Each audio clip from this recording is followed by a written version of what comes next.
नमस्कार. आता मी काय सांगतो ते थोडंसं वेळ देऊन नक्की ऐका.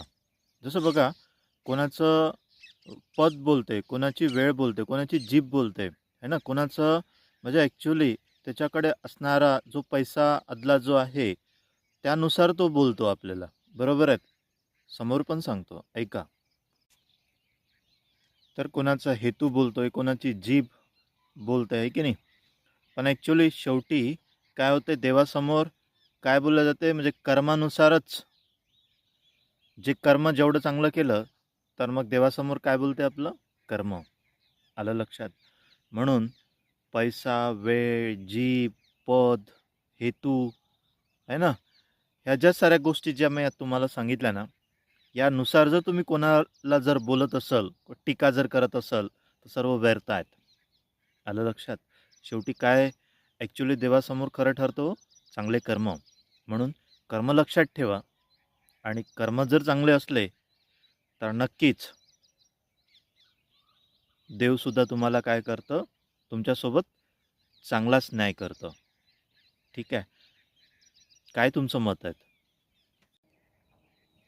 बघा, ज्याप्रमाणे अग्नीची उष्णता लाकडाला राख करून टाकते, ज्याप्रमाणे अग्नीची उष्णता लाकडाला राख करून टाकते, त्याचप्रमाणे ज्ञानाचा अग्नी ज्ञानाचा अग्नी सर्व कर्माची राख करते. जय श्रीकृष्ण. लक्षात आलंय? नक्कीच कमेंट्समध्ये सांगाल. आता मी तुम्हाला सांगितलं की ज्याप्रमाणे अग्नीची उष्णता लाकडाला राख करते, बरोबर आहे, कारण ते खूप गरम होतंय. बरोबर. अग्नीमध्ये कोणीही राहू शकत नाही. बरोबर आहे. किती हार्ड लाकूड का असेना जळून राख होऊन जाते त्याची.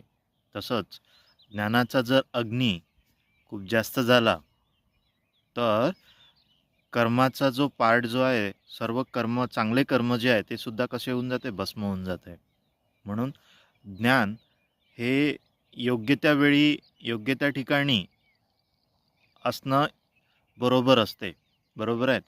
मग ज्ञानाचा अहंकार, गर्व हे काय करून टाकते, सर्व नष्ट करून टाकते.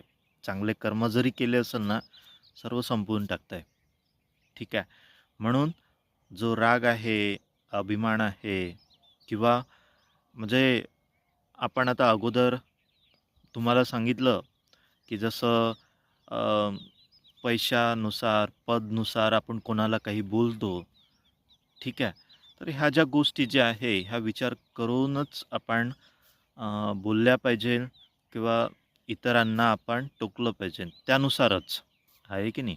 नाहीतर त्याचा वाईट परिणाम आपल्यावर नको व्हायला. ह्या साऱ्या गोष्टीचा विचार आपण करायला पाहिजे.